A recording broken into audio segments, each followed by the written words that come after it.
बिस्मिल्लाहिर्रहमानिर्रहीम। अस्सलाम वालेकुम फ्रेंड्स, कैसे हैं आप सब लोग। मैं अल्लाह का शुक्र ठीक ठाक उम्मीद करती हूँ आप लोग भी ठीक ठाक होंगे, खुश। आज मेरे किचन में जो बनी है वो है बीफ पुलाव, बीफ यखनी पुलाव, जिसकी रेसिपी मैं आपके साथ शेयर करूँगी। बहुत अच्छा, बहुत लजीज, बहुत ही ज़बरदस्त बना है।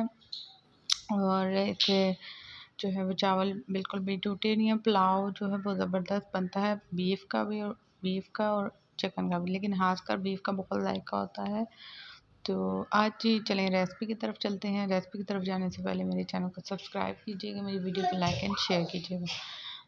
तो वीडियो स्टार्ट करते हैं जी। ड्राई मसाले जो हैं वो मैंने पहले बाहर निकाल के रख लिए थे। दालचीनी, तेज़पत्ता, बादियान फूल, लौंग और काली मिर्च और 1 टेबल स्पून ज़ीरा। अब इसको थोड़ी देर फ्राई करेंगे, ज़्यादा नहीं, कि ताकि वो जल ना जाए। थोड़ा सा इसमें इसको ऑयल से हम फ्राई कर लेंगे। फिर इसमें हम ऐड अप कर देंगे प्याज, जो कि मैंने सारी चीज़ें काट के रखी हुई हैं। तो इसमें सबसे पहले प्याज ऐड कर देंगे। प्याज को भी हमने लाइट ब्राउन करना है, इतना नहीं कि ज़्यादा डार्क जो होते हैं वो अच्छे नहीं होते। ये जी मैंने यखनी भी निकाल के रखी हुई है और बीफ भी जो है बॉईल करके रखा हुआ है।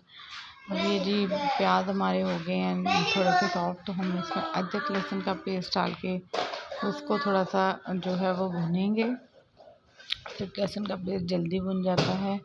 तो थोड़ा सा पानी डालेंगे, थोड़ा सा कलर निकालेंगे। कलर निकालने के लिए जो है हम इसमें अब ऊपर कवर करेंगे। थोड़ी देर कवर करें ताकि जो कलर है वो निकले। तो जी ये जी हम इसमें ऊपर कवर कर दें। सफ़ेद 2 सेकंड के लिए हमने किया। अब में हमने ग्रीन मिर्ची और टमाटर ऐड कर दिए हैं। इनको अच्छा सा भूनेंगे। तो टमाटर जो ग्रीन मिर्ची है, टमाटर का टेस्ट जो है वो पुलाव में बहुत अच्छा, बाद लोग नहीं डालते, लेकिन मैंने इसमें डाला है। ये थोड़ा सा मैंने इसमें जो है मसाला डाला है और 1 टेबल स्पून मैंने इसमें red chilli, half tablespoon मैंने हल्दी पाउडर, 4 टेबल स्पून मैंने इसमें नमक डाला है, क्योंकि 1 टेबल स्पून मैंने इस बीफ स्टॉक में भी डाला हुआ है। तो ये जी अच्छे से स्पाइस जब मिक्स हो जाएंगे, ऑयल ऊपर आ जाएगा, तो फिर थोड़ा अभी बीफ डाल के हम इसमें, बीफ तो है वो अच्छा गला हुआ है, तो इसलिए मैं उसको लास्ट में डालूँगी ताकि वो ज़्यादा गल ना जाए। तो अब हम इसमें बीफ ऐड कर देंगे जी।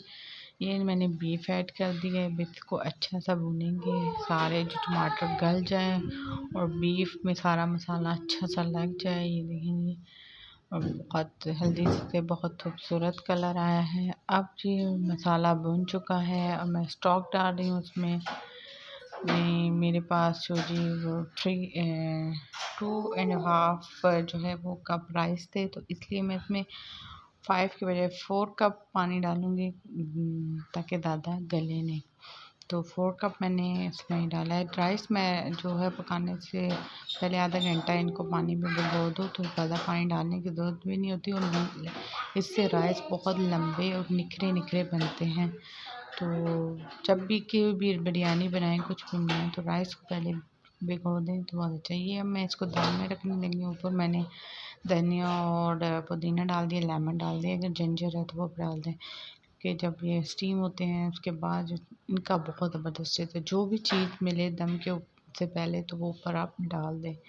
लेमन हो, वेजिटेबल्स कोई हो, प्याज, खासकर टमाटो, ये चीज़ें डालें, तो ये जब स्टीम होती हैं तो राइस में बहुत अच्छा जायका आता है। ये जी हमारे राइस बन गए। हमने इसमें दम खोल दिया है और ये नीचे से ऊपर तक के हिलाएं, ऊपर से हिलाएं। तो जी चलिए अब हम इसके साथ बनाएंगे जी आलू का सलाद डिफरेंट तरीके से, वो भी आप सीखेंगे। राइस तो हमारे बन चुके हैं, अब हम चलते हैं राइस आलू के सैलेड की तरफ। उसके लिए मैंने जो है 2 बॉयल आलू ले लिए हैं। इनको थोड़ा सा ऑयल में मैं फ्राई करूँगी। उसमें मैंने सारी जो वेजिटेबल्स हैं वो काटी हैं, खीरा, टमाटो, प्याज और ग्रीन चटनी मैंने बनाई हुई है वो इसमें ऐड करेंगे। और इसमें कलवंजी 1.5 टीस्पून ऐड कर देंगे। ज़ीरा ऐड करेंगे, ज़ीरे वाले आलू बहुत मज़े के होते हैं। सॉल्ट ऐड करेंगे और इसमें हम ऐड करेंगे एक लेमन, और इसमें चाट मसाला, जो भी आपके पास स्पाइस है या जिस तरह भी आप करना चाहें। तो इसमें आप सोया सॉस वगैरह ऐड कर सकते हैं अगर लेमन अवेलेबल नहीं है, लेकिन मैंने लेमन ऐड किया है कि बहुत अच्छा जायका आता है लेमन से। तो ये जी अब मसालों में थोड़ा सा आलू को भून लें, ज़्यादा नहीं कि हम किसी चीज़ को भुने भी तो उसका टेस्ट, कुछ चीज़ों का टेस्ट नहीं भी रहता, तो इसको थोड़ा सा सॉटे करेंगे। तो स्पाइस मैंने आपको बता दिए थे वो मैंने डाले हैं। अब इसमें जो थोड़ा सा सॉटे करके जो मैंने खीरा थोड़े क्यूब्स में काट के रखा हुआ है, ऑनियन मैंने जो है वो गोलाई में काट के रखे हुए हैं, टमाटो मैंने स्मॉल साइज़ में काट के रखे हुए हैं। तो ये जी हमारे आलू हो गए हैं फ्राई। अब इसमें जो सारी हैं वो वेजिटेबल्स हम हाफ पहले ऊपर डालेंगे ताकि ये थोड़ी सॉटे हो जाएं। खीरे ऊपर डालेंगे, टमाटो डालेंगे। तो ये जी मैंने फिर राइस के साथ मैंने इसको आलू का सलाद बना दिया। कुछ भी हो, सैलेड साथ अच्छा लगता है, पुलाव के साथ रायता अच्छा लगता है, लेकिन मेरे पास जो है वो ग्रीन चटनी है साथ डिनर में मम्मा आलू का रायता हो जाता है। लेकिन इस पर मैंने थोड़ा डिफरेंट किया, आलू का सलाद बना लिया। देखिए जी मैंने थोड़ा सोया सॉस भी टेस्ट के लिए ऐड कर दिया है। तो अब ये जी बाकी चीज़ें बची हैं वो मिक्स करके अब हम इसको प्लेट में जो है वह डाल देंगे, और इसको ऊपर हमने 1 टेबल स्पून ग्रीन चटनी भी डाली, नीचे उतार के भी आप डाल सकते हैं, ऊपर भी डाल सकते हैं। तो जी चने हम अब डिनर सर्व करते हैं। नीचे थोड़ा सा सैलेड ऐसे पड़ा हुआ है, उसके ऊपर हम ये सैलेड ऐड कर देंगे, और कितना खूबसूरत कलरफुल हमारा सैलेड लग रहा है। ये घर बनाए, गेस्ट आ जाए उनके लिए कुछ डिफरेंट बनाना हो तो ये डिफरेंट सैलेड रेडी। अब इन चीज़ों को डाल के जी हम लोग इसको प्लेट में डालेंगे और टेबल पे खाना सर्व कर देंगे। आलू के सलाद के साथ बीफ पुलाव, आलू का सलाद और ग्रीन चटनी, क्या कॉम्बिनेशन और बहुत खूबसूरत डिनर। ओके दोस्तों, अपना ख्याल रखिएगा और मैं अपनी दुआओं में मुझे याद रखिएगा। मेरे चैनल को सब्सक्राइब कीजिएगा और मेरी वीडियो को लाइक एंड शेयर कीजिएगा। कमेंट बॉक्स में बताइएगा कि आपको कैसा लगा, किस तरह लगाएगी।